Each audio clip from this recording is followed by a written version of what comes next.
Good morning. Good morning. Good morning. Thank you. The time is now 9:30. I am Mike Kelly, the Chairman of the Board of County Commissioners for Johnson County, Kansas. I'd like to now call to order this meeting of the Board of County Commissioners. Welcome. Would the clerk please take the roll? Commissioner Fast. Aye. Commissioner Myers. Myers, aye. Commissioner O'Hara. Here. Commissioner Hanslick. Hanslick here. Commissioner Ashcraft. Here. Commissioner Allenbrand. Allenbrand, aye. And Chairman Kelly. Aye. All are present. Would you all please stand and join me for the Pledge of Allegiance? I pledge Allegiance to the flag of the United States of America and to the republic for which it stands, one nation, under God, indivisible, with liberty and justice for all. Thank you very much. Thank you for being at our meeting here today. Would you all please join me in silencing your cell phones or any other noise-making devices?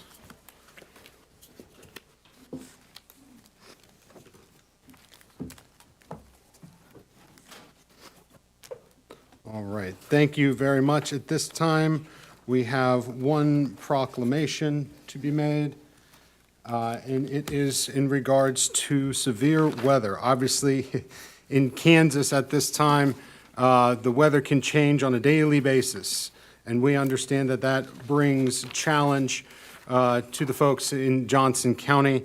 And throughout Severe Weather Awareness Week, which is going to start on Monday, the county is going to be posting weather safety information on social media. And on Tuesday at 10 a.m., we're going to be part of an outdoor warning siren activity. It's going to be part of the statewide tornado drill, and we encourage all households to use this time to review your safety practices and your sheltering plans for this upcoming severe weather season. The annual countywide test mass notification will also take place at that same time, March 7th at 10 a.m. So with that, I would like to welcome Dan Robeson to accept this proclamation. Dan, good morning. Good morning. Thank you very much, Chairman and Commissioners. We appreciate your support for Severe Weather Preparedness Week and for your support of all of our emergency management efforts throughout the year. That support is important because, as you know, Johnson County is at risk from disasters. And what we do about that risk matters. You may be familiar that we have been exceptionally fortunate in Johnson County when it comes to our impacts from severe weather, and in particular from tornadoes. It's been over half a century since we've had a tornado-related fatality in Johnson County, and that makes us very unique when you look at our surrounding jurisdictions and the other counties throughout Kansas. Johnson County government and all our community, we work together every day to keep us unique in that way.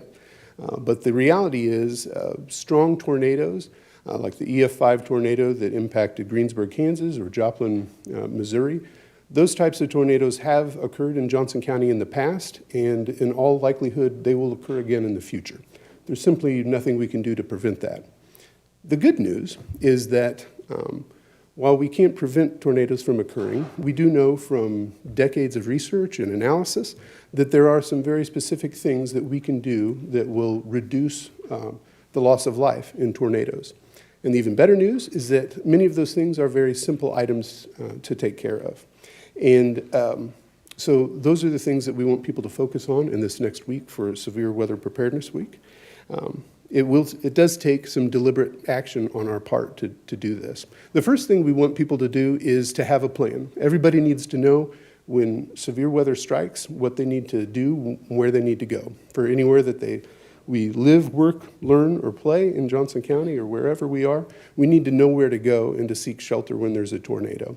And so we're encouraging people to take the opportunity on Tuesday at 10 o'clock when we have the statewide tornado drill to practice those drills, those plans. And that'll be a great opportunity for people to dust those off if they need to and take part in that.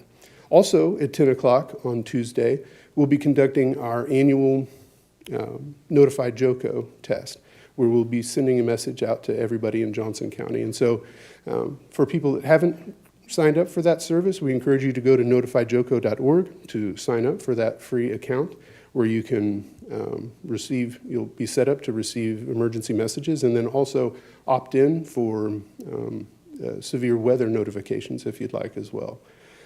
So in addition to having a plan and knowing how to get disaster information and emergency information, there are a lot of other things that you can do to prepare, and we'll be sharing information about that next week. And we also want people to know that you can always go to preparemetrokc.org or to ready.gov for that information. And we don't want people to hesitate to reach out to us at Emergency Management if there are questions about preparedness or suggestions or things that we can do to help collaborate on outreach or other preparedness initiatives. We want to always work with our partners in building the culture of preparedness in Johnson County. So we appreciate the support and the attention towards severe weather awareness, and we encourage everybody to take a few small steps next week to help us be better prepared and more resilient. Well, Dan, thank you very much. I think we've got the proclamation up there. But thanks for helping keep our community safe. Commissioner Hanslick? Yes, I just wanted to, first of all, thank Mr. Robeson. He was been a big, big help. There was a small tornado that went through parts of some of our districts about a year ago. Has it been that long? And you were very helpful in helping me be able to provide information to residents. And I just wanted to ask, could you reiterate what you taught me about the 3 layers of action that we can take: the notify JOCO, the sirens, and then having NOAA weather radio? If you wouldn't mind, because I thought that was really crucial information for people to. Certainly. Thank you. Each of those are very helpful tools that we encourage people to have awareness about, and to make sure that we hope everybody has multiple ways to receive those notifications. The outdoor warning sirens are helpful for people that are outdoors, but we encourage people to have a NOAA weather radio, which those will also be tested at 10 o'clock next Tuesday. And to also sign up for Notify JOCO. So because it's so important that people get this information, we encourage everybody to have multiple ways to get that information. Thank you. I think, to me, one of the most important lessons is you can't just depend on the siren, the tornado siren. You've got to have other methods of receiving those alerts. So thank you. Certainly. Thank you.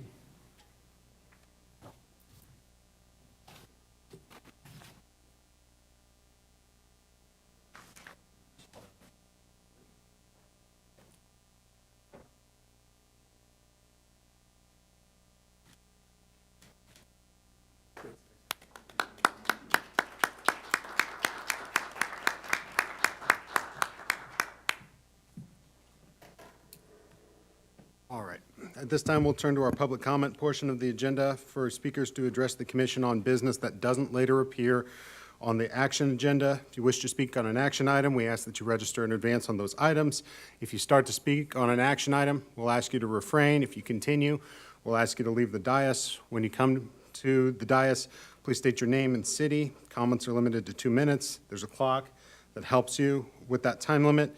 If you go beyond the two-minute limit, I'm asked to ask that you conclude your comments. We ask that members of the public refrain from remarks that are offensive, impertinent, profane, or slanderous. Please refrain from the use of offensive or indecorous language. If any of that arises, I'll give you a warning. If it continues, we'll ask that you step aside. I'll ask the clerk to prepare us for these public comments.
Recording in progress.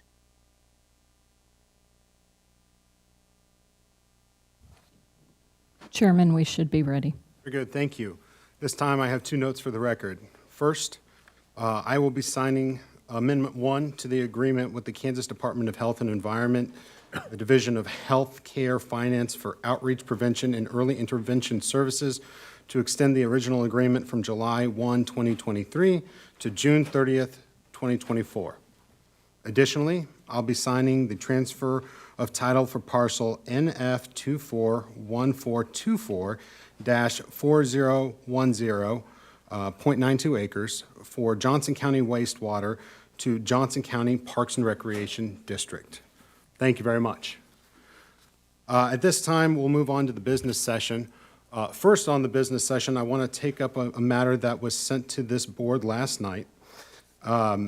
Commissioner O'Hara had requested, pursuant to Article 9, Section 2E of our rules, that an item be added or considered to be added to a future agenda. That request was for Resolution Number 32-21, establishing public health recommendations to slow and reduce the spread of COVID-19 in Johnson County, Kansas, as well as Resolution Number 028-20, relating to the county's declaration of a state and local disaster emergency in response to the coronavirus or COVID-19 pandemic be revoked. This commission received an email from our chief counsel last night letting our commission know that both of these will be on a future agenda to be revoked, and therefore this request is perfunctory, but pursuant to our rules, I'd like to request that we take a vote recognizing that the board will be putting both of these resolutions on a future agenda to be revoked. And I'll ask that the clerk take a roll call vote on that request. I have just a quick question. Do you have a timeline? I mean, within the next 3 weeks, or is there a timeline that we will be expecting this to be on an agenda? I don't have a timeline, but it will be on a future agenda. Well, having it open-ended, I think it would behoove us to say within 4 weeks we can have it on the agenda. Well, I can't make that request. As per our rules, we're allowed to add something to future agenda once staff is prepared to put it on there. So that's the request that's been made, and that's the request I'm asking of this commission, and therefore, we're going to take a vote on that request, and I'd ask the clerk to go ahead and call the roll on that. Commissioner Fast. I need discussion. I'm like, I want a pass. I need discussion. I don't know what I'm really voting. So, Mr. Chair, if my memory serves me right, I remember, not to go far back, but this was supposed to come forward about May or so. So I'm in support of not doing this, so Commissioner Allenbrand, I appreciate that. The vote's been called. I'd ask folks to go ahead and vote. If you vote no, that's fine. But the request is to have both of these resolutions on a future agenda to be revoked. So with that, Commissioner Fast is passed. I'd ask the clerk to continue with the vote call. Commissioner Myers. Myers, aye. Commissioner O'Hara. Yes. Commissioner Hanslick. Hanslick, aye. Commissioner Ashcraft. Point of order, Mr. Chairman. To our rules, are there not provisions to debate, discuss the presentation of the motion? Yeah, I'm going to ask, just for clarification, the chief legal counsel to address this.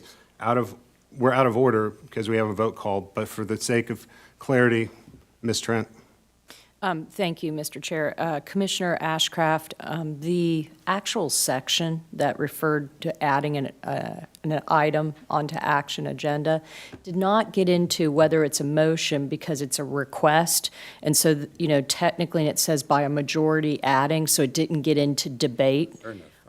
But there does need to be some clarification on other points. And we'll get to that. I'd ask that we just continue with the vote call at this point, and thank you.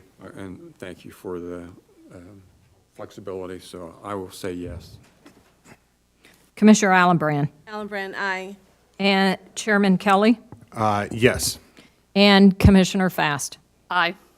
I believe I have 7 votes in favor, none against. Is that consistent with your count? That's correct. Okay. So the request is passed, and it'll be on a future agenda. I do want to ask Ms. Trent to please help clarify this request. I think we need to make sure that folks understand and frankly, add some fairness to our commissioners under this, which is a new rule. So I think it's fair that we provide this clarity and that we get these requests prior to the night before a meeting. Would you mind please addressing that? Yes. Mr. Chair, thank you.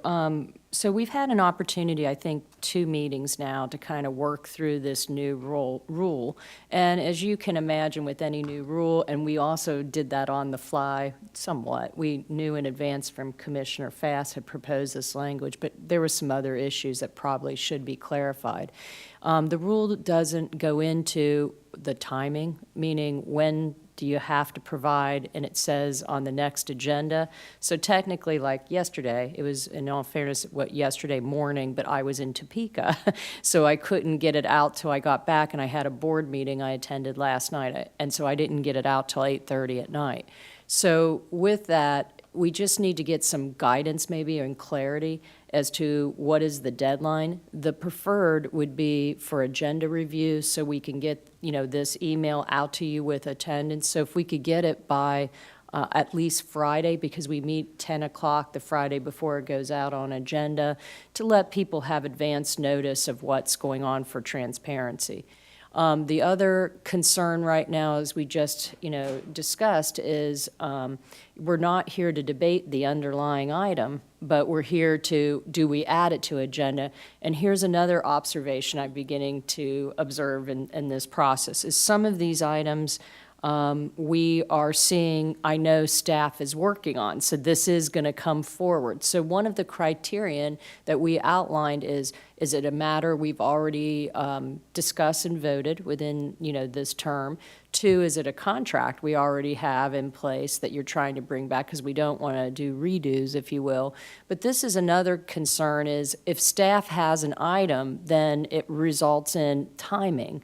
And when the staff is coming forward. And the request came in all fairness, on one resolution. I knew because I've been involved in our legal department, involved 2 resolutions actually, that they are doing what they need to do behind the scenes.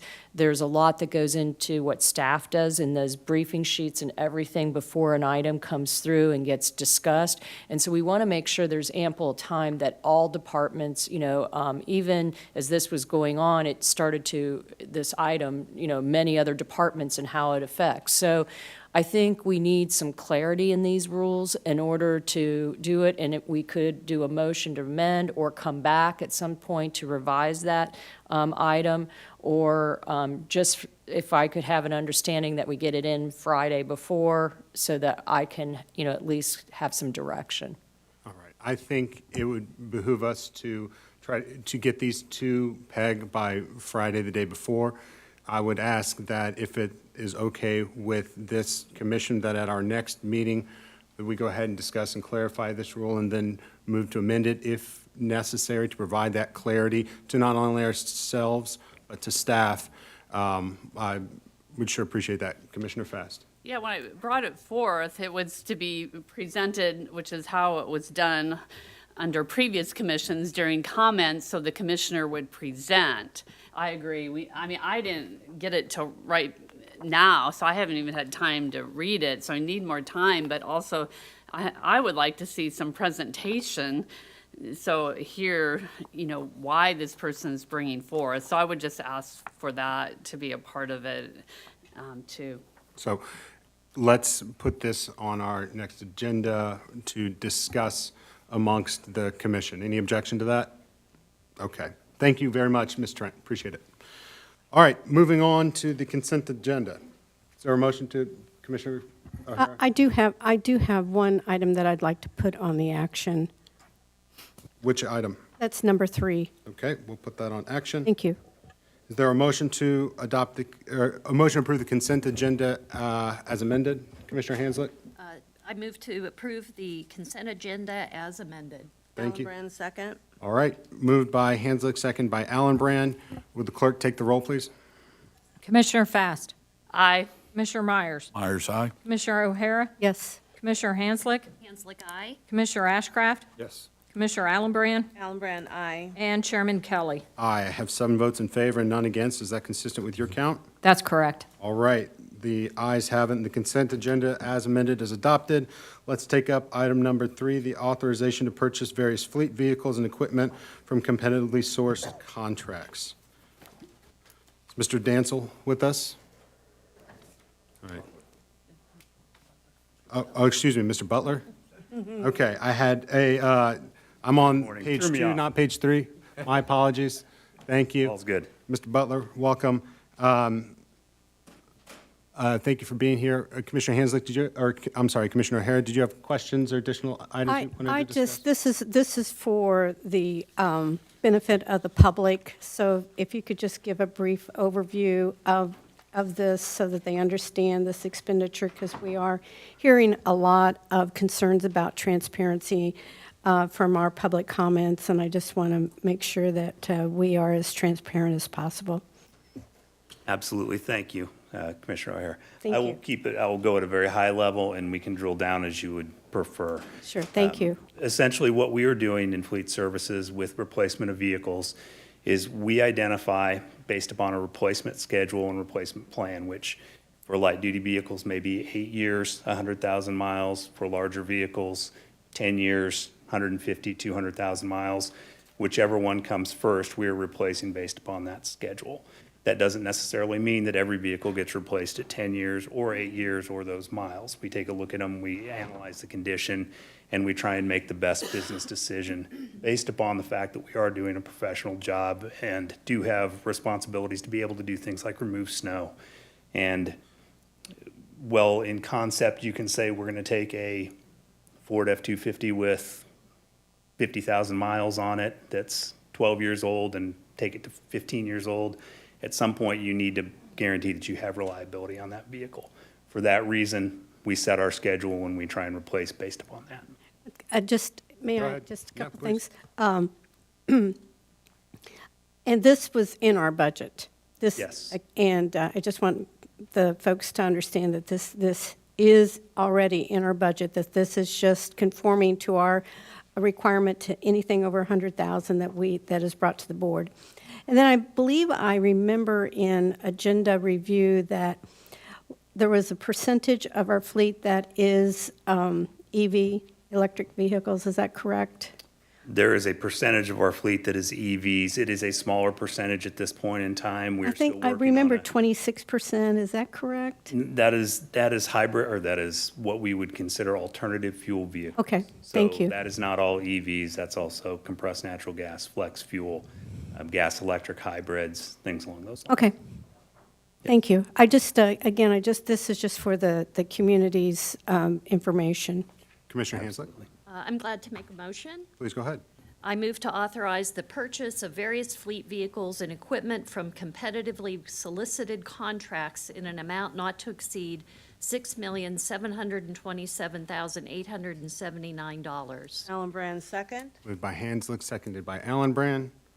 Seeing no further questions, I'll ask the clerk to take the roll. Commissioner Fast. Aye. Commissioner Myers. Myers, aye. Commissioner O'Hara. Yes. Commissioner Hanslick. Hanslick, aye. Commissioner Ashcraft. Yes.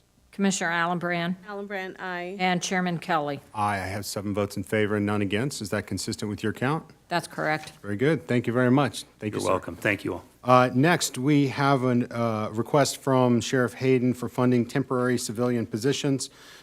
This is funding for federal year 2023 for 10 full-time civilian positions, including blue coats, civilian specialists at the detention centers, and civilian specialists who took on the duties of a deputy in the personnel division. I want to again thank the blue coats that are here with us today, and welcome Sheriff Hayden. Good morning. Good morning. We're here trying to make the positions you gave us in August, thank you, because it helped us a great deal, to make them permanent, and then next year we'll go through the budget process and figure out what we've got to do. They've been a huge help. The advantage to the Blue Coats, and I almost feel bad when we're talking about, ongoing personnel expenses, they're going to get expensive, we all know that.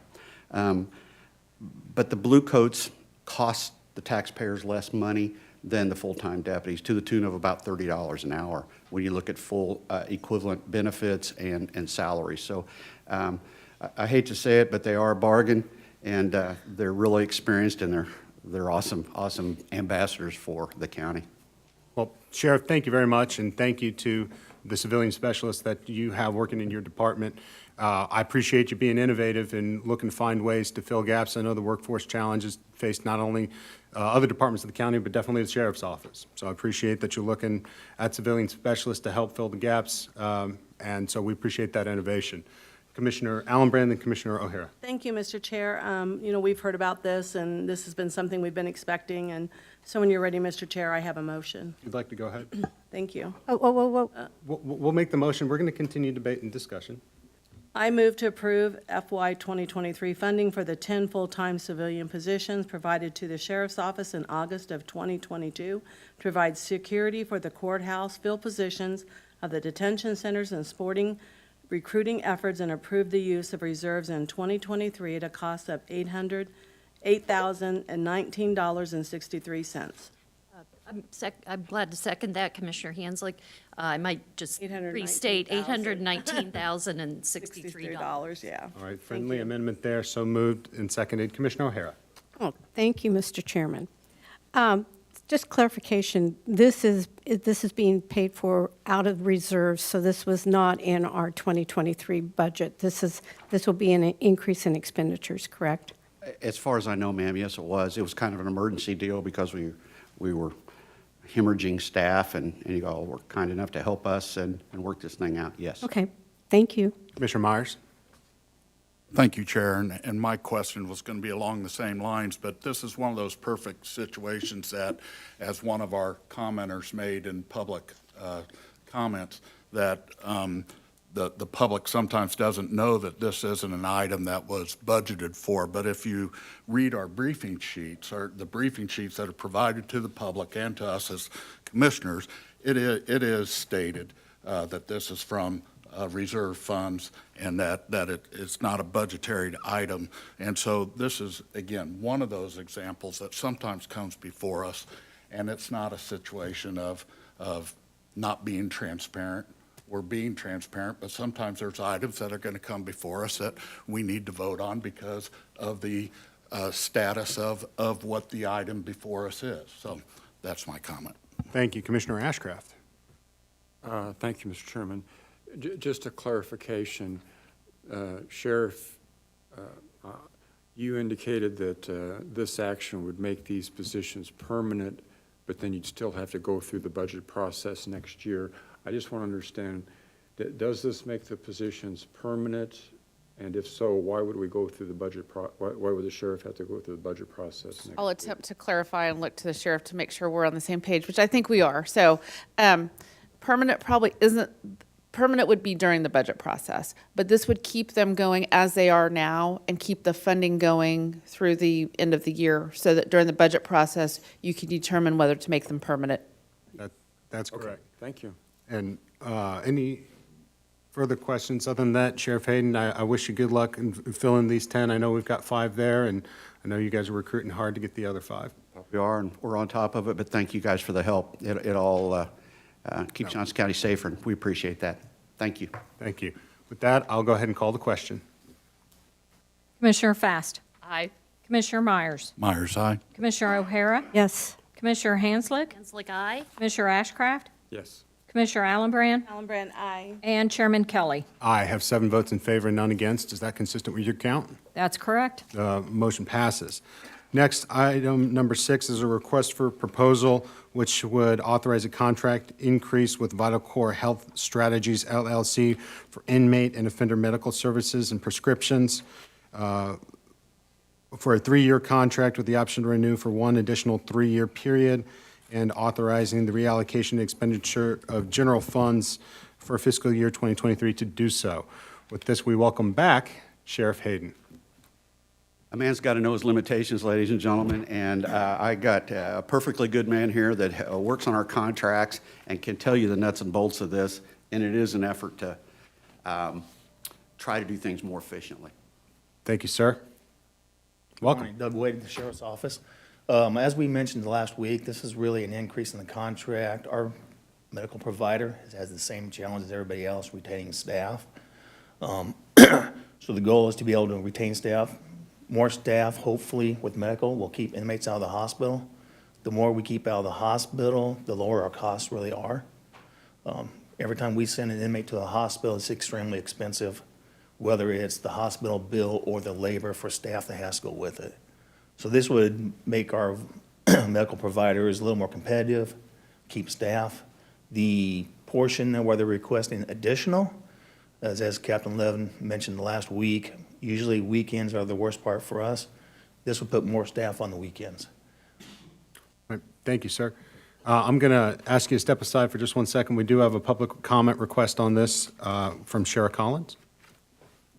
Answered a few questions I had, actually. I do have some questions on that I would like to be made public. This is a lot of money, $23 million.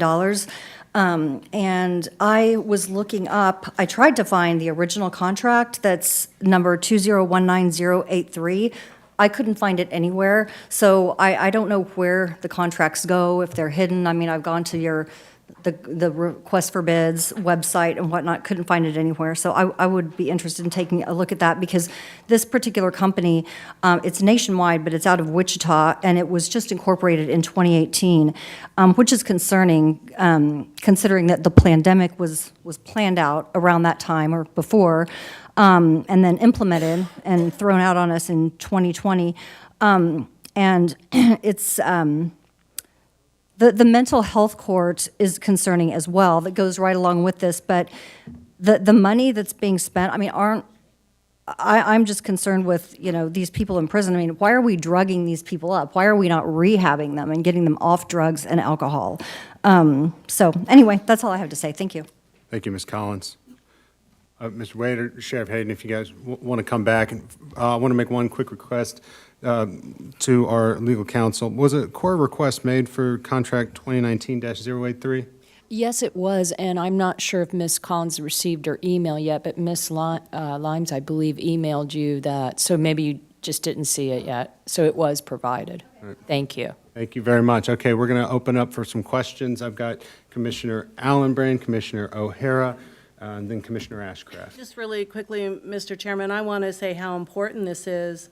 I had, it was a couple of weeks ago, and it's not about drugging people up. It's about people that are admitted. It's about people that are discharged that maybe have some kind of a psych drug, and then the weekends are very, very difficult. And I appreciate your staff helping me with a constituent and their son, because he went in on a Friday, and it's very difficult with staff. So I know it's a huge amount of money, but it's also helping these people stay stable. It's keeping them safe. It's keeping our officers safe.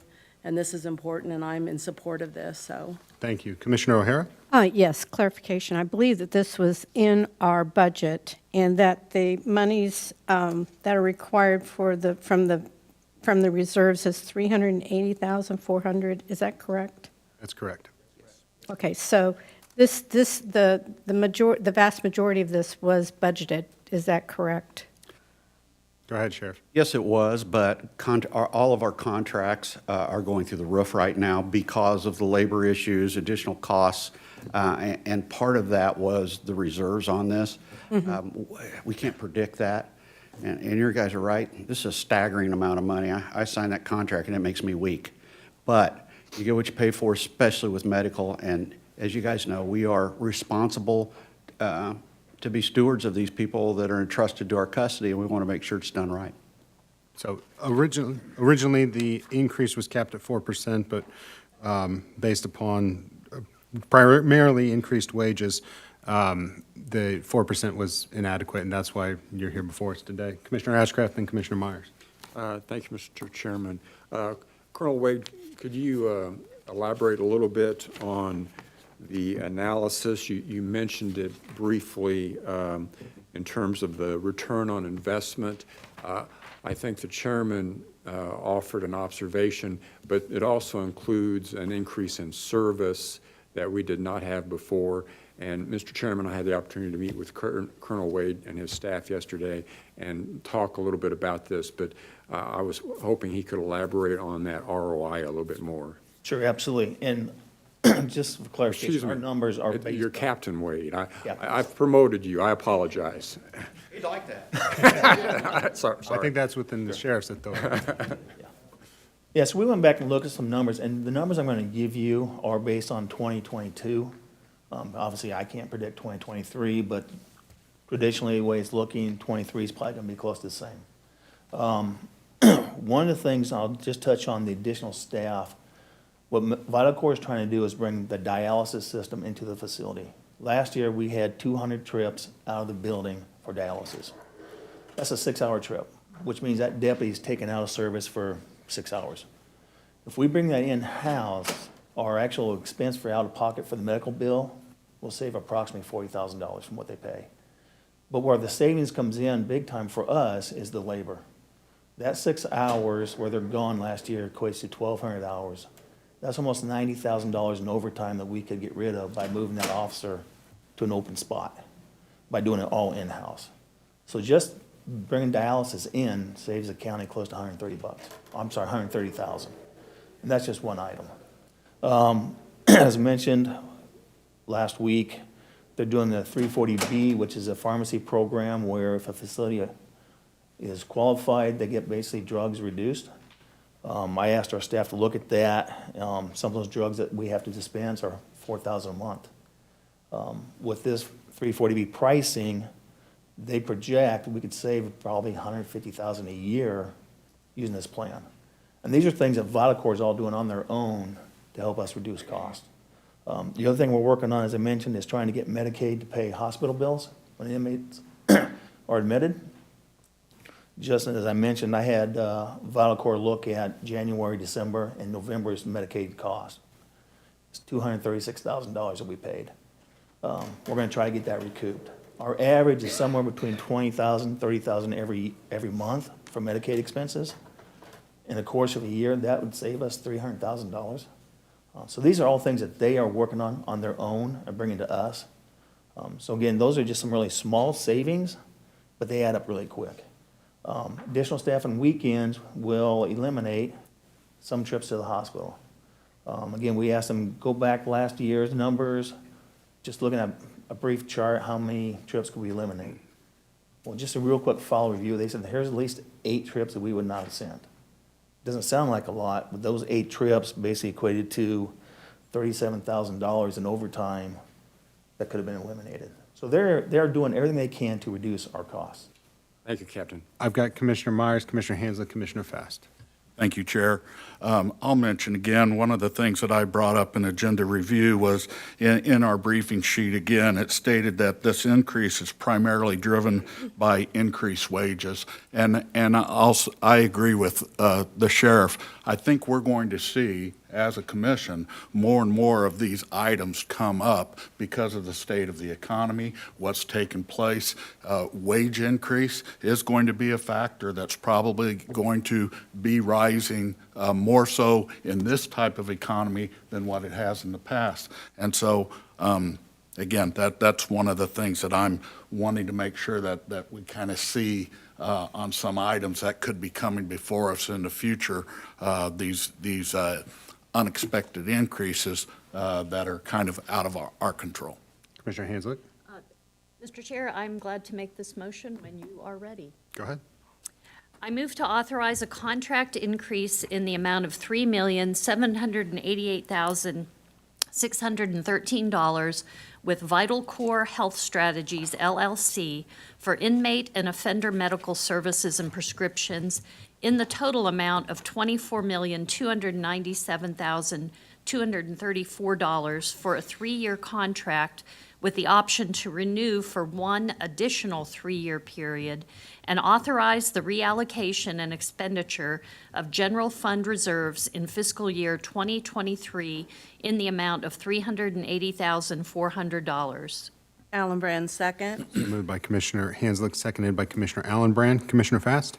Yes, can you, this is an advocacy area that Commissioner Hanslick and I have talked about, is Medicaid reimbursement when you're in jail. So I'm not quite following that. You're talking about getting the Medicaid reimbursement. So these people are in jail, you take them to the hospital. I thought they've lost their Medicaid once they're in jail, or is there a time period that they can still get Medicaid when they're in jail? So can you explain that to me? I'll do my best. There's, as Commissioner Hanslick said, when you come to jail, if you're on Medicaid, it gets suspended. But there's an exception in the rule that basically states if an inmate is admitted to the hospital, they will pick up that hospital bill. So basically then they still allow that person's Medicaid to be active for hospitalization, just not outpatient care, you're saying? Correct, that's my understanding.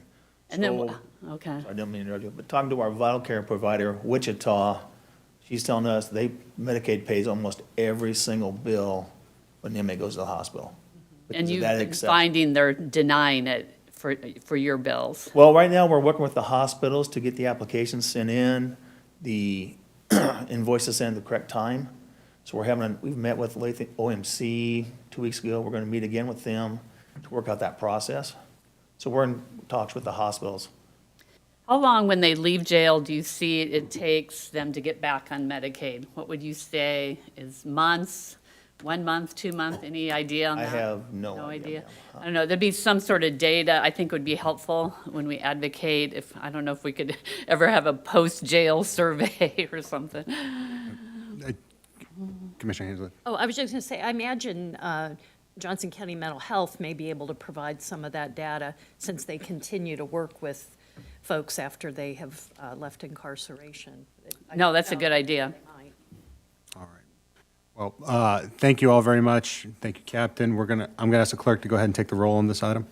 Commissioner Fast. Aye. Commissioner Myers. Myers, aye. Commissioner O'Hara. Yes. Commissioner Hanslick. Hanslick, aye. Commissioner Ashcraft. Yes. Commissioner Allenbrand. Allenbrand, aye. And Chairman Kelly. I have 7 votes in favor and none against. Is that consistent with your count? That's correct. All right, the motion or resolution passes. Thank you very much, Sheriff. Thank you, Captain. Thank you all for your support, and we appreciate the help. Thank you. Appreciate the partnership. All right, at this time, we're going to move on to a manager's report from our county manager, Penny Postoke Ferguson. Ms. Postoke Good morning. Ferguson. Thank you, Chairman. Commissioners, tomorrow is National Employee Appreciation Day, and as you know, Johnson County has over 4,000 employees, and in large part due to employees, we've been able to achieve the top community satisfaction survey scores in the country. We're amongst the top 2% of counties that achieve the highest bond rating as a AAA bond rating in the country. We've recently been named the 3rd best county in the nation by Niche, and we couldn't do that without our dedicated employees. Every day I'm impressed with the dedication, the hard work, the innovation, the passion for our employees. So will you join me in thanking our employees for National Employee Day? And although this isn't on the report, I would like to officially welcome Julie Cairns, our new Deputy County Manager, to her first BOCC meeting. This is her first week. She comes with us, she comes here with 23 years of experience in local government, both cities and counties. And 12 of those years, she's been the top executive of her organizations, most recently Goodyear, Arizona, which is the 9th fastest growing city in the nation. So please welcome Julie Cairns. Julie. And Chairman, that concludes my report. Thank you. Thank you, and welcome definitely to Ms. Cairns, and thank you to the thousands of employees who are working within Johnson County. We appreciate you, we support you, and we're glad that you're here. With that, I'd like to welcome our county appraiser. Is he with us? Bo. To discuss the 2023 revaluation report. I want to make one quick note for the record, though.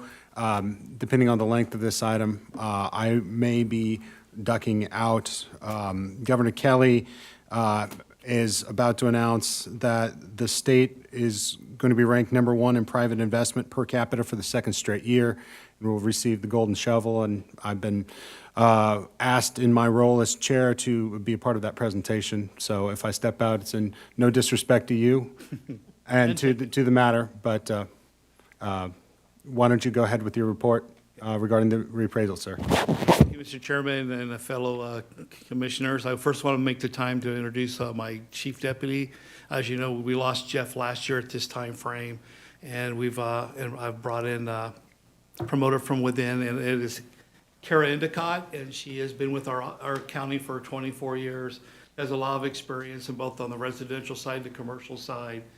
She's also on the National IAAO board right now, representing our county and our part of the state as well. Very confident she's going to do a great job working with me going forward. So wanted to introduce her because you guys have not had a chance to do that yet since she came on board. So thank you for that. And with that, we'll get into the revaluation report, which is, of course, the most exciting thing I do all year, is give you the numbers of where we are today. So new construction and reappraisal growth for Johnson County is basically a little over 12%. You can see 11.77% is the revaluations. That's the changes based on the market that has occurred. Most of the change, of course, is in the residential area. And then the dark blue is 1.15 in new construction that has occurred this last year. And you can see technically from all the way back to 16, we just barely do a little over 1% in new construction. That's been kind of the norm here. And we just can't seem to get above that, especially in the residential area, which gives us a very low actual inventory for the market, which is causing, of course, the escalated values for the sale prices. When you have 3-4 people bidding on the same house, the seller's going to take the highest bid they get. And that's just kind of where we are right now in the market. So with that, I'll talk about the sales questionnaires. As you know, 2020 and 2021, we had an extensive increase in sales. A lot of those sales were because there were a lot of refinancing going on because the interest rates were down in the 3-2% at the lowest point and hung around the 4%. So there was a lot of movement and people moving because the interest rates were perfect for going into homes, even though the prices were going up. Now we're sitting at about 6.23% for interest, and so therefore the market's gone down. So we're now at 14,203 sales that occurred. That is right in line with the pre-pandemic timeframe. If you look at the 16, 17, 18, and 19, it's still a bit less than those, but it's still, in my mind, right in the same window. New construction, single-family, duplex, triplex, fourplexes, you can see there we had 1,554 new construction. Again, you can see if you look at those constructions, we've only had over 2,000 in 17 and then last year in 21. Other than that, we run right in about the mid 1,500 range, 600 range for new construction. This map here is our average percentage change for each of our residential models. You can see this year, we have a lot lower market areas that have actually gone up more than 16%. That's the dark red. Most of ours are in the yellow and the blue. And then the southeast area, which was all red last year, is now in the 0 to 7.99% for increases. So they've had a little bit of a slowdown in terms of their actual market there, but it's still strong at 7%. This is what we call the real estate cycle. For the real estate, we use this for all different property types. Residentially, you can see for 2023, we are saying the market is somewhat flattened. It hasn't really gone down, but it's actually starting to see the signs of flattening from October, November of last year through the first part of February. We're only seeing a 1.34% increase in the sale prices at this point last year to now. So it's starting to show the signs that we may be flattening out finally, which would be a nice thing, I think, for our county. Our county is has a very high demand, and that's part of our problem, where we have a lot of people that want to be here because we have great services, we have good schools, we're close to Kansas City where there's a lot of activities, And so the demand here has just been going through the roof in comparison to the other counties around us for a long time. So nothing new in that aspect. Value growth and new construction, you can see for residential, 12.72 was the revaluation and 0.92 in new construction. And again, like I said before, new construction has been pretty much the same all the way back since 2016 and actually further back. We just can't seem to get the housing community to add in the spec homes that are built ahead of time to give us a balance between our supply and our demand, which would help cut down the actual inflation of the market. But until that happens, it's still going to be a seller's market. Residentially, 98.4% of all the properties did go up. 1.15 was a decrease, and 0.1 was a no change. It's a little bit higher than last year. We were at 91, 92% last year. This is this average appraised value versus the sale prices. The green bar is the actual average sale price for 2022 was $498,000. Our average valuation for this year, for 2023, is actually $451,000. So we're sitting at 91% of the market. Under state law, I'm required to make sure we're fitting between 90% and 110% of the market. We typically try to be around the 91, 92%, because we're trying to adjust for any last-minute things that may happen late in the year that we can't account for. So we try not to shoot for the middle to the upper end. We try to shoot for the low end, and we've been consistent with that over the years. The average selling prices of homes, the new homes are in the green. The average new home selling right now for 2022 was $678,000. And for the resale homes, we're sitting at an average of $473,000 for 2022. There's a pretty big gap there. You can see that gap has been consistent all the way back to 2016. A lot of that has to do with, of course, a lot less the supply of the new constructions because they're not building a lot of specs, but also the cost of labor and materials, especially in the last 2 years, have gone up significantly. So therefore, you're going to see that increase going on. This is a new thing we've been looking at for the last 2 years based on some requests from some cities and council members. And we are now looking at the shifting of the value of homes from 1 year to the next. And you can see there, we have 931 homes left out of the $150,000 range to zero. We had last year 1,623 homes, so we lost 42% of those homes that fell into that category. They are now moved over and shifted to the next category over. And you can see all the way through, council members, commissioners, that is actually where we're seeing the shift, and it's been going on for the last few years. Commercial properties, 6.25% increase this year. So starting to come back out of the pandemic and starting to get a little healthy. We still have a couple that are a little bit of a challenge. That's office and some of the retail. Overall, commercial, you can see a growth for the market at 6.25 and 2.54 in actual sales and actually new construction. I mean, again, 89% of the commercial properties went up. 3.4 was a decrease and 6.9 was a no change. That is a little bit up from last year. We were sitting at 79% for the increases last year. This is the retail market. It's a little bit below what we think is going to be the final growth pattern of that, only because retail had a significant impact through COVID with a lot of the shutdowns that occurred and a lot of the business being shifted from coming into the stores to shop to online shopping. So we're still not sure where that's going to end up as it relates, but it still did go up a little bit this year. And you can see for retail, we added 350,000 square feet of more retail space this year than we had in the market last year. The cycle for office. Office is still the unknown. It's a big gray cloud because businesses are still struggling with whether they're going to work from home, they're going to work back in the office, or if they're going to work some kind of a hybrid. I will tell you that right now we've heard of at least 3 office complexes here in this county that they're now talking about converting into hotels because there's just a lot of empty square footage of office, and they're now competing, and it's actually becoming more of an issue So there are a couple of companies that do this nationally, and they're actually coming in to convert them over into a different use. And we'll probably see more of that going forward. The trend for construction, we had 241,000 square feet of office. Most of that was projects that were still being completed, that were sitting out there hanging partially complete since 2019, 2020.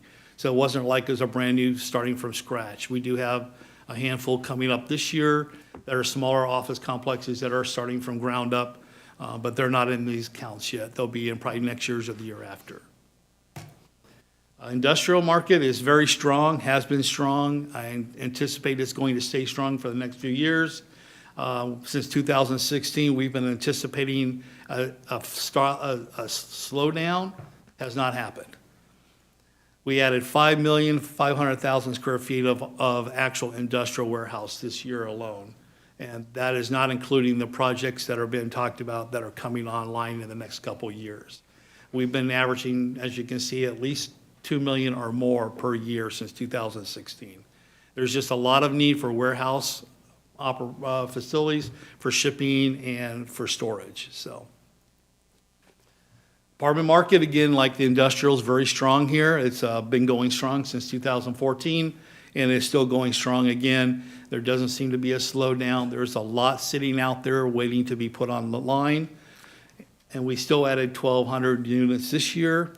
The interesting thing that we know of right now is this particular chart, which was for 2022, we added the 1,260. 2021, we added 1,106. Right now, we know of, at least under construction, 5,225 more units. And proposed units, which are in the pipeline to go through their cities for approval, is another 9,376 units of apartments. So apartments is just not slowing down at all. It's going very strong as well. Hotel market suffered drastically during the COVID because people weren't traveling, weren't using them.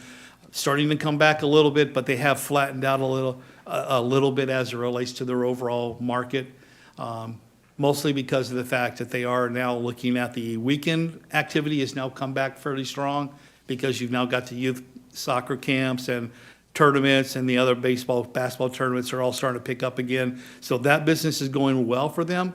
The business that's not going well for them is the Monday through Thursday. That's the business piece. Businesses are still struggling to ship people out for work to other cities. So therefore, that part of their business is still struggling and hasn't come back yet. Construction, you can see we added no hotel rooms like 2 years in a row now. That's how much it is still kind of in the unknown and still struggling to come back to life. Personal property, 2006 of June, the law was passed that as of that date by the legislature, commercial business personal property would no longer be taxed that came into the state, either brought in or purchased after that date. We are technically only taxing personal property for the commercial that is older than June of 2006. And we, as you can see, we dropped another 5% in the total value that's available of that. Now, that also does include the personal property that's actually personal, like water vehicles and those type of things. But overall, you can see in 2016, we had $105 million. We're now down to $66 million in personal property as part of our overall assessment. And that's going to keep going down. With that, oh, it froze. And with that, abated properties, which is another one we always want to keep up on, is total appraised value for IRBs and EDXs. The dark blue is what's taxable under the law, is the percentage that's taxable. The green part is the part that is non-taxable, that's under the tax exemption or tax payment program called a pilot. You can see there for $107 million, we are actually non-taxable, but for $748 million, we are actually, that part is being taxed. We have 151 now IRBs in the county. Last year we had 119. And the top cities, of course, Olathe has been the top city for many years. Edgerton's number 2. Lenexa, Shawnee, and then Overland Park. And with that, I'll answer any questions you might have. Commissioner O'Hara? Thank you, Vice Chairwoman. Okay, so do we have any information on tax, because this IRBs, this does not include tax increment finance districts, correct? Correct. So actually, our abated property is higher than this number? If you were to add in all tax incentive programs, yes, it would be higher. Okay, all right. These just carry the largest percentage of the value. Okay, and I believe that the commission is going to be getting the information on tax increment finance districts here in the next week or so. I think so. Okay. Yes. All right. I think that this problem on the abated property that I know that the commission gets extremely tired of me harping on, but the proof is in the pudding, and this is really troubling as to, we are a very hot market, but yet we continue to give away all of these tax incentives, and it is eroding our tax base. And then the amount that our residents are looking at on increased property taxes and appraised value.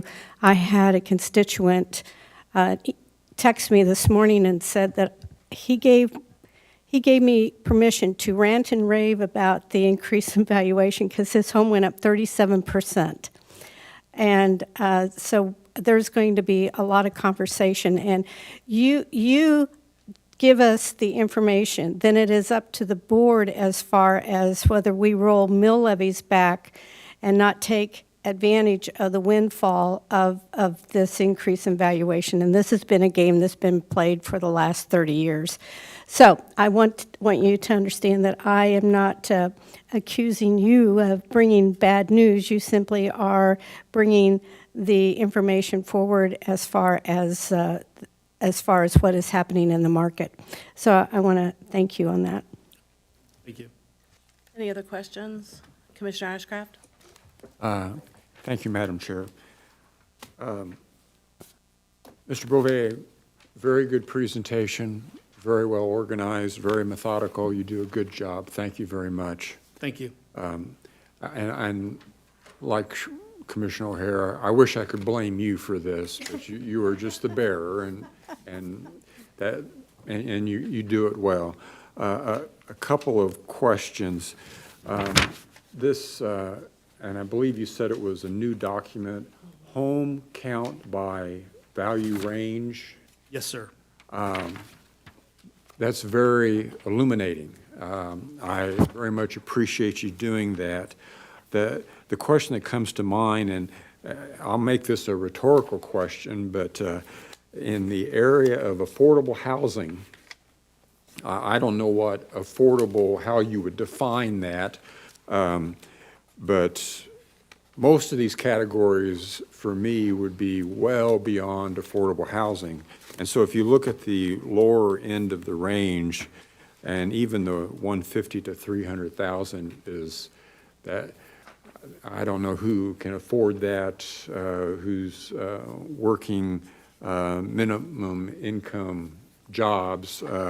So I would suggest it would probably be under the 150,000.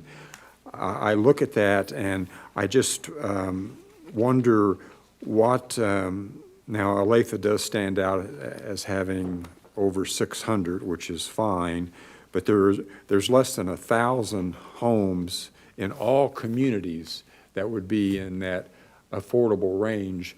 And I don't know, Commissioner O'Hara, I'm not proposing this, but you know, if we were going to give tax incentives to have government help in certain areas, supporting efforts to really build more affordable housing might be one worth debating. And I'm not throwing that out there, but I would offer that that kind of support might have as much merit as the crony capitalism that you sometimes talk about. So, Any more questions? well, just one, Mr. Bouvier, if people have questions about their appraisal increases, and I suspect there have been, I've already been receiving phone calls and text messages, who would you suggest that they call, or do you have a number that you would recommend they called for clarification? I had one person who just texted me that said that their increase in their home was over 2,000%, and I'm hoping that that's a decimal point issue. Yeah. And I would be very willing to look at that one specifically. Anything that goes up more than 25%, I would like to hear from anyway, because we may have something listed wrong on the property. As it relates to contacting our office, our phone number is actually on the notice. That would be the place to start, because our front line staff that answer the phones will know who to move that question to specifically in the office, whether it's a residential or commercial. And of course, residential, you've got a large county. Certain people have more knowledge about certain parts of the county than others, so you'd want to make sure the right person got it. I personally do have an open door policy, which I know you all know that, and many of you have sent some of your petitioners public to me, and we've had actually face-to-face conversations, so that's another option as well. But for the next week, unfortunately, I'll be very busy doing the road show, which is the beginning of what you saw today is going to be shared with all the cities and the schools and everything else. So my time will be limited to be after that. But I would say anybody should appeal if they think it's wrong, because we do have a history of reducing 50% of our residential appeals. It may be a few $1,000s. It's rarely a large number. But of course, every dollar, I think, counts for the public, so they should do that. Commercially, we have about 30% to 22%, depending on the year, where they will get a reduction as well, because we have some data wrong.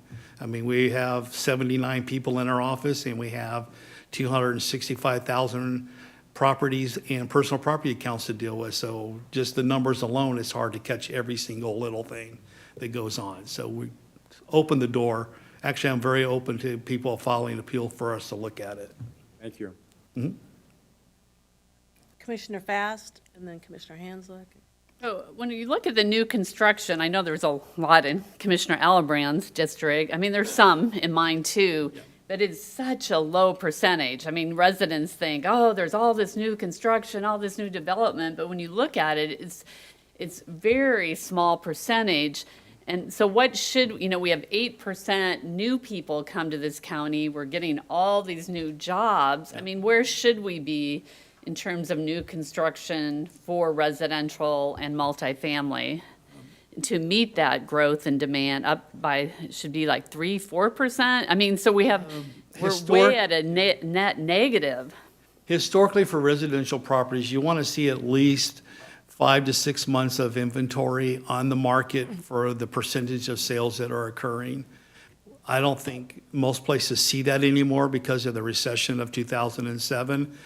Developers really struggle with building those spec homes and have to hold on to them because they're the ones that are paying for the upkeep, the maintenance, the taxes.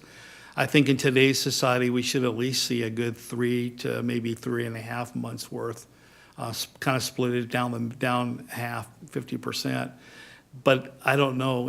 I see that even in Arizona, where I came from, they struggle to keep up at 3 months worth of inventory. And so, Well, and the new inventory is luxury. Yeah. It's not like, in my district, there's only 20 homes below 150,000. I mean, if you're a teacher, you cannot afford a house more than 150,000. So 20 homes you're competing for, and the new construction, it's primarily luxury multifamily. That is, to me, where the real challenge for this county.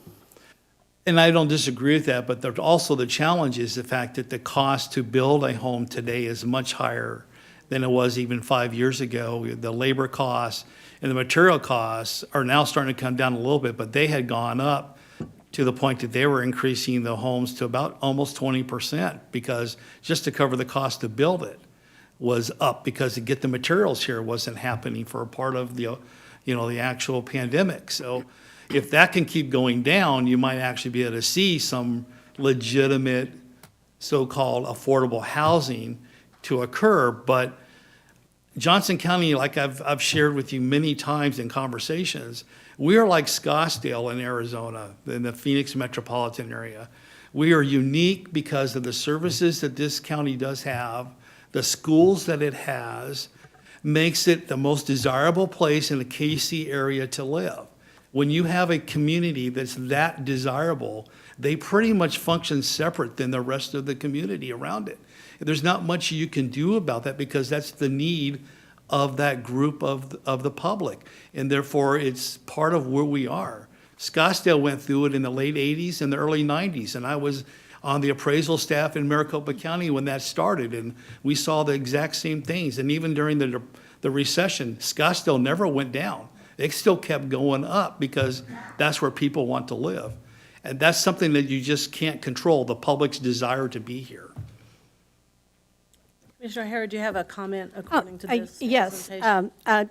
because you said in your presentation about how general contractors seem to be hesitant about having inventory, and coming from that industry, and you hit it right, the nail right on the head, is that 2007 is still seared in the mind of most general contractors.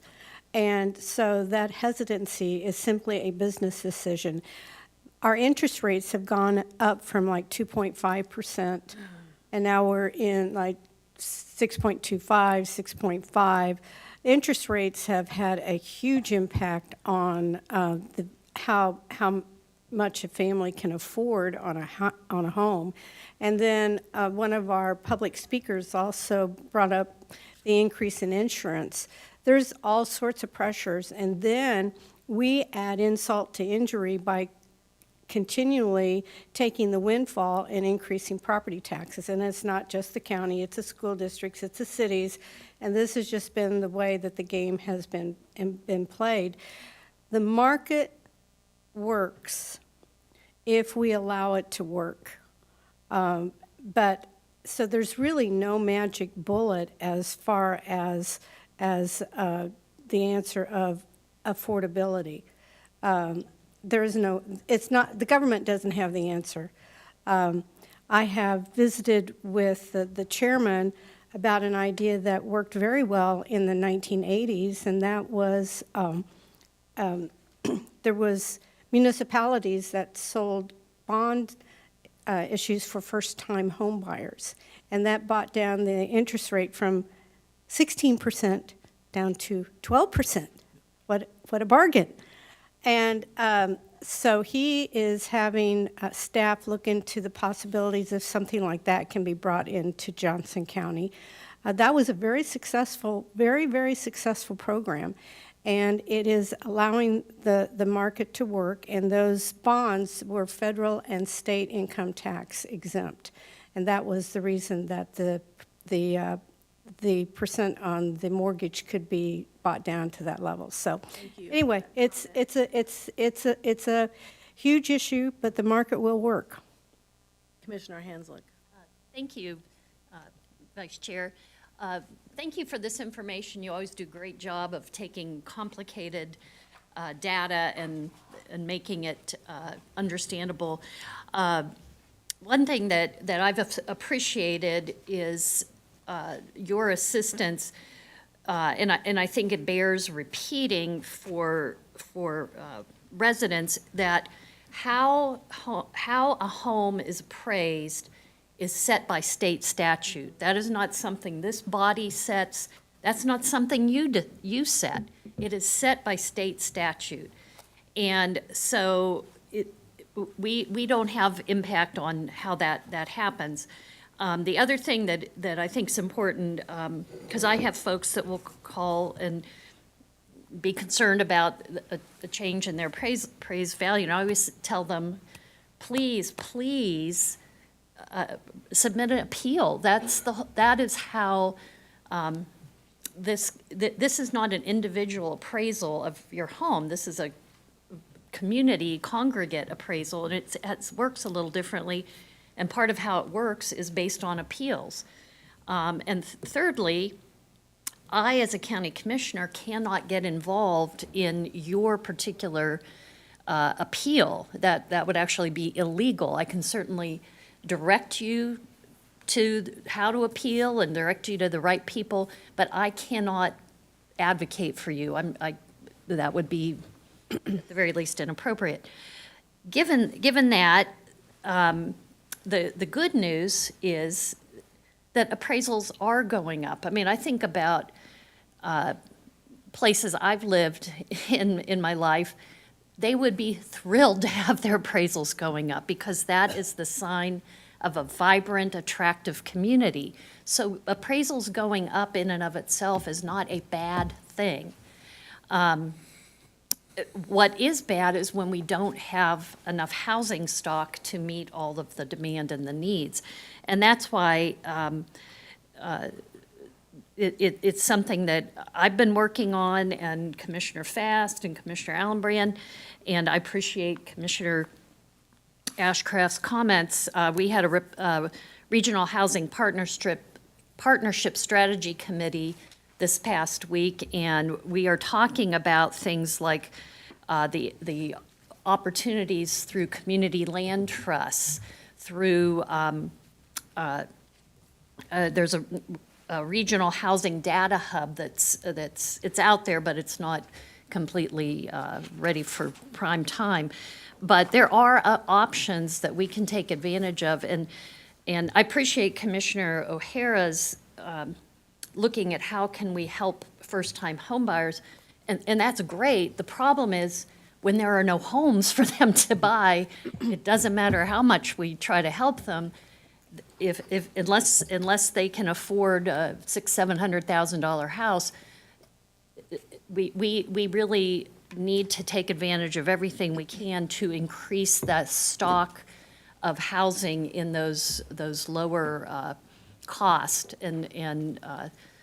So I just appreciate your support and help with these situations, and looking for, I think there's a lot of possibilities for Johnson County to have a bright future in terms of housing. Well, I want to thank you for your presentation.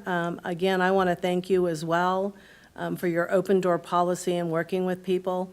And I appreciate Commissioner Hanslick's comment on this, that your guidelines are by the state, so it's not something that we here at this dais can set.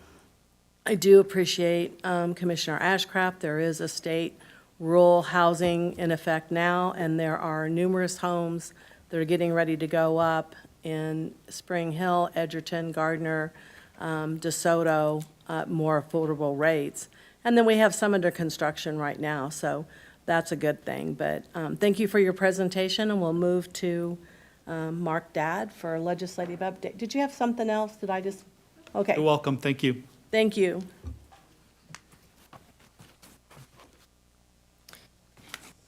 Madam Vice Chair, Mark Dapp with Budget and Financial Planning. Today is day 35 of the Kansas legislative session. The large news last week was turnaround deadline. Both the House and the Senate passed more than 100 bills between the two chambers combined on Wednesday and Thursday of last week. We'll try to hit on a couple of the highlights of particular interest to the county. So this starts at the bottom of page 1 of the memorandum dated February 24th of 23.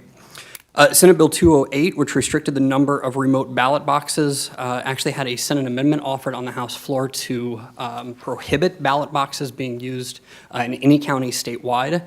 That bill did pass the Senate 21-19 in its amended form, so that will now go to the House for further consideration. Somewhat timely topic, SB 34, which is the expansion of rural housing incentive districts. At this point, that title is somewhat misleading because it is no longer rural in nature. Essentially, this bill would make it so that any city that has a population of more than 60,000 would be able to qualify for this program. They did place some limits on the number of properties that would be able to qualify, but it did pass the Senate 30-6 and now moves over to the House side, but would essentially make it available to any municipality within the state. Given the current definition of eligibility less than 80,000, this overlapping definition of more than 60,000. So we'll continue to watch that very closely. SB 33, which is exempting all Social Security benefits from state income tax, did pass on the Senate 36-3. Most notably for the county was the inclusion that all Social Security benefits would be exempted from the homestead property tax relief program. That amendment was offered on the Senate floor and was accepted. So that would lead to a very large expansion of those that would be eligible to qualify for that homestead property tax relief program, which is one of the priorities that we've identified in our state platform. SB 248 is a bill that would provide exemptions. In its original form, it would exempt sales tax on healthy foods. Because it was done through sales tax exemptions, that would not only get rid of the state sales tax rate, but it would also eliminate the local sales tax rate on those particular foods. That bill was amended on the Senate floor to remove the healthy foods definition and make it more broad to apply to all food and food ingredients. That bill is based off of a state estimate of a 15% reduction in total sales tax revenue for food and food ingredients. We're working to estimate the current impact on the county. It does become effective January 1 of 2024. It was stated multiple times during the Senate debate that this may be somewhat overly aggressive just to provide them a stronger negotiating position with the House, but we'll be continuing to monitor that bill because of the impact that it could have on county sales tax revenue specifically.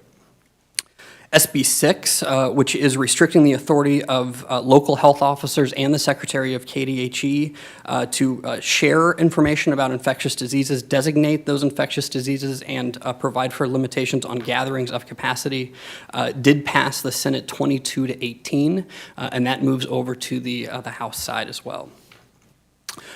There are additional bills that are detailed in the memo. I tried to highlight those that are just specific to the county. There are also an additional 41 bills that were not passed by one chamber by the turnaround deadline, but they were assigned to an exempt committee, so therefore have been given a second life and remain viable for consideration within the next 3 weeks. Moving forward to the upcoming week, both House and Senate will be pro forma on Friday, but we will start essentially budget hearings all of next week. House Appropriations will be making their final budget recommendations for each department. That includes KDAD's, Department of Transportation, and Department of Corrections, which we're watching very closely. And Senate Ways and Means will actually begin working their appropriations bill, both the supplemental bill for current FY23 and the proposed funding for FY 2024. Is any questions, I'd be happy to answer them, or any particular bills you'd like to see tracked, I'd be happy to add those to our legislative tracker as well. Any commissioners have a question? What, Bill? Sorry. Oh, sorry. I do have one question, and it is a bill that Commissioner Fast has been promoting, and I would like to get more information on that bill, and maybe we can ask staff and it was on the requirements for mental health employees that you and I discussed, and perhaps we need to put that on the radar of staff and have that tracked, because I'm very interested in that bill. And I do not know, I don't have any details on that, so if you could share some details, that'd be nice. Yeah, I've talked to, it's a BSRB licensing requirements for mental health. Today's a bill on homelessness, to criminalize homelessness, which would end up seeing more homeless in our county jails, and so I would appreciate tracking that. I think it's immoral, but it's also, county jails is not a proper place for our homeless residents. So that is being heard at 1:30 this afternoon in the Welfare Reform Committee, and we'll definitely be tracking that bill as well. Commissioner Myers, did you have your hand up? Commissioner Hanslick? No. Commissioner Ashcraft? Thank you, Madam Chair. Mr. Dapp, thank you again for your presentation. I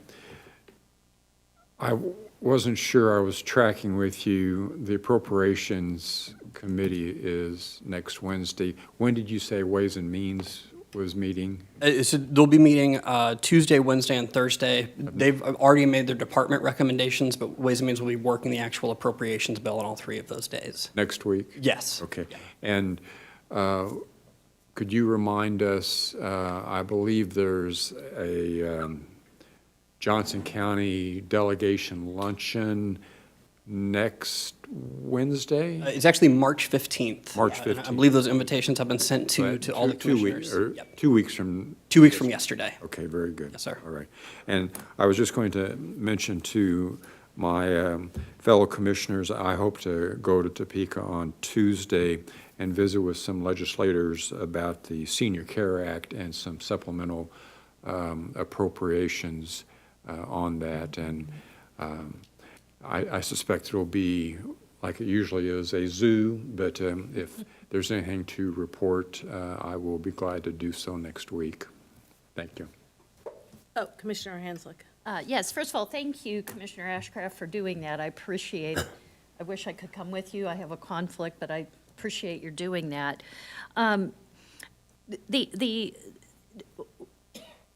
This isn't a comment on a particular bill necessarily, but something that I think we need to bear in mind as we're looking at these bills is what is the ultimate financial impact on the county? That's something that I don't know that all of our residents necessarily think about, because something that may sound really good at the state level, oh, we're going to eliminate taxes on this or that or the other thing, that comes down to us, and we are still required to provide the same services, but with less money. And so when we are, especially are heading into our budget discussions, the decisions that are being made now in Topeka have a lot of impact on our revenue sources, and we have to be balancing all of that. So I really think it's important for taxpayers to pay attention to that basically you can't rob Peter to pay Paul and expect things to stay the same. So I appreciate your especially bringing up things like the SB 248 and the potential impact on county sales tax revenue, which we depend on for a lot of our services, and that's outside of property taxes. So if that's reduced, then we have to figure out either reduce services or find the revenue somewhere else. So nothing is without its consequences. So I look forward to, I appreciate your following those things so closely. Well, thank you, Mr. Dodd, for presenting, and I also want to thank Commissioner Ashcraft for going up on Tuesday. I wish I could go with you. The seniors, thank you for doing that. Also, just recently, the Commission on Aging had a legislative day where they went up, and they're becoming more vocal now on those initiatives. So I really appreciate that. So thank you for your presentation, and with that, how about if we go ahead and do commission comments, take a 10-minute break, and then come back for review? Commissioner O'Hara, do you have comments? Yes, thank you, Madam Vice Chair. Yes, I wanted to just let the folks know that we had 5 people who spoke at the public comments this morning. Ben Hobart, Westwood Hills, his subject was the Evergreen Nursing Facility. Shara Collins was on NGOs, non-governmental organizations, and public trust. Galen Van Horn from Lenexa was the fact that her home increased 9.5% in valuation, and she spoke about her insurance increases and how this was being extremely difficult for her. Maria Holliday, she spoke on conflict of interest, budget, money, and transparency, and Gary Morgan, his issue was transparency and trust. And then we had, I believe, 150 cards presented to us last week. Is that correct?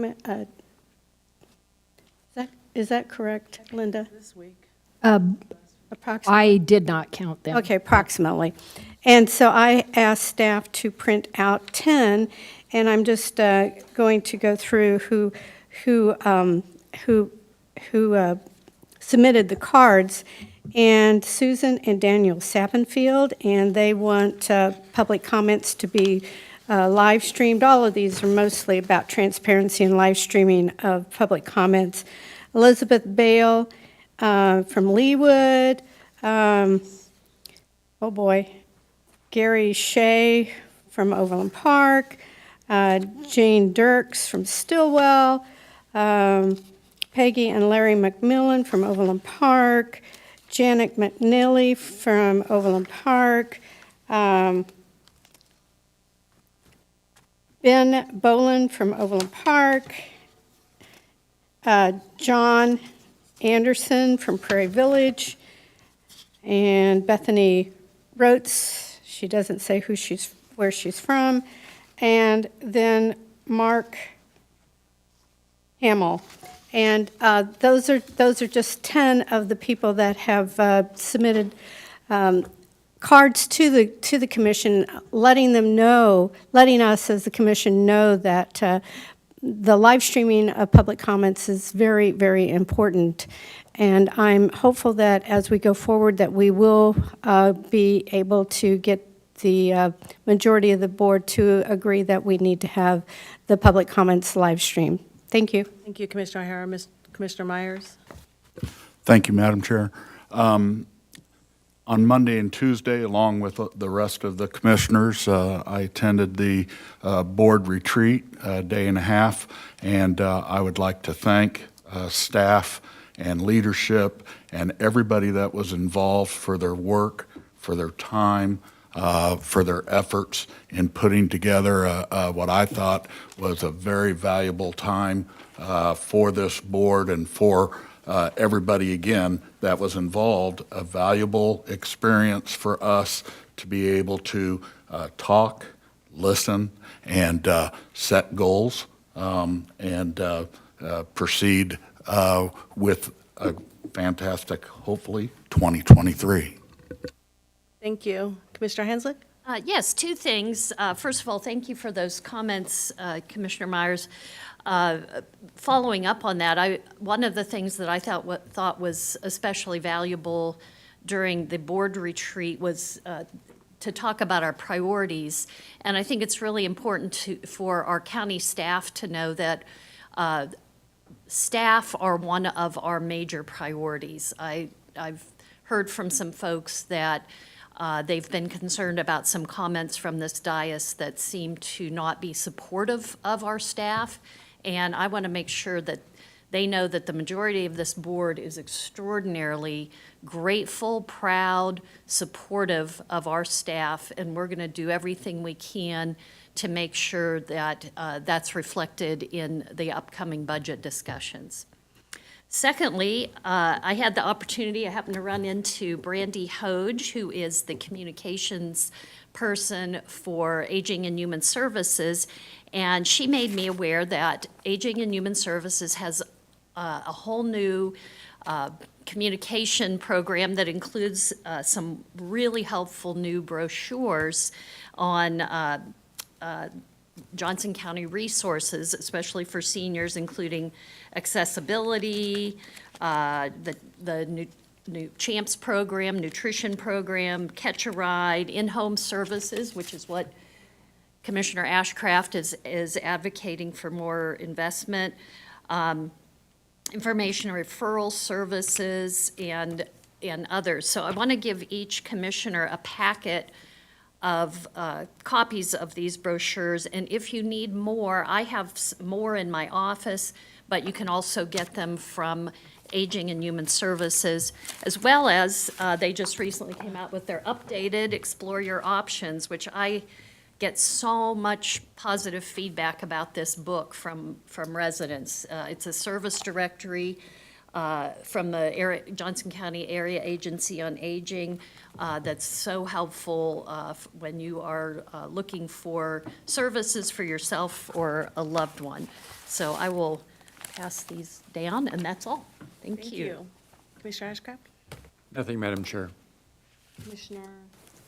Yeah, I think, the message from Bo is very much that we're looking at a possible downturn, which will be very challenging in this budget cycle. How do we balance, increasing inflation, gas prices, goods, with a possible flat mill levy next year. I mean, not, we've had increases in appraised value in the past years. So that is, I know, we all would like to, provide increases in different areas, but these are the challenges, and these are the challenges homeowners.